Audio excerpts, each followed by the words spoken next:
Alright, so this is a quick video to explain the Edit Linked Library add-on that I wrote. Basically, long story short, if you deal with linked content, you usually have to go through a lot of hassle to edit something that you've linked into your scene, and it's a pain. So this add-on gets around it. So let's first enable the add-on, and I'll show you what I'm talking about. It actually ships with Blender in the contrib, or the testing section. So if you do testing, it's in the object category, Edit Link Library. That's it right there. Kind of lovely, written by me. Yay! Click on that. It's all enabled. And once it's enabled, you'll notice that there's a new panel, Edit Link Library. Obviously, this is not linked, so that's not going to go on there. Good news is I have some test data to play with. So if I have some source stuff here, we have a torus, which is part of a group called torus. We have a cone that's not grouped at all. And we have a monkey head, or we have Suzanne, I should say, and these metaballs, which are both part of the monkey group. So we have some grouping things we can play with here. Now this is what we're going to be linking from. So I'm going to make a new scene, load factory settings, because I don't want you to see my theme. Don't want it to confuse anybody. Of course, now that I've loaded factory settings, I need to re-enable the add-on. So I'm just going to type it up here, edit, it's in the testing. Enable, groovy. We have our handy dandy. Had that. So cool. I'm gonna get rid of the cube and say file link, and all these things will keep those enabled. I'll go to my directory, my source, go to the groups, and I'm gonna pull in both the monkey group and the torus group. So we have these two bad boys. I'm gonna get rid of the manipulator because it bothers me.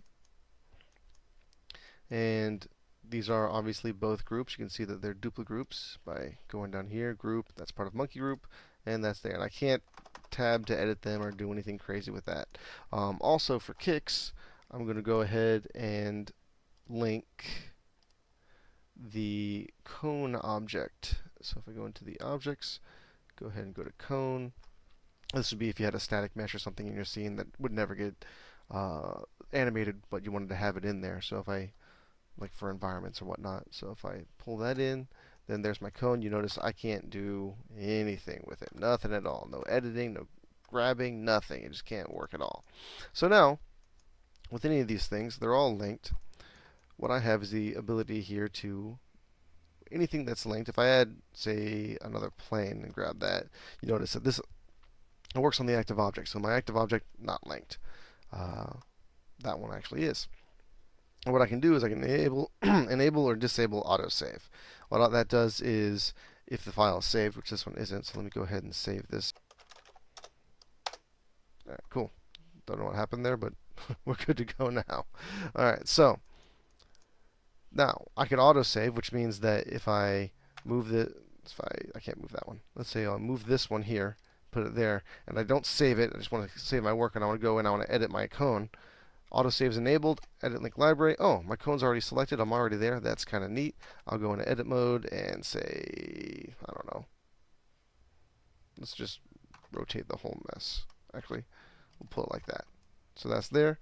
Now you notice when I'm in here, I can turn on autosave, so it's automatically going to save when I do it, because if it doesn't save, then whatever I do here is going to get lost.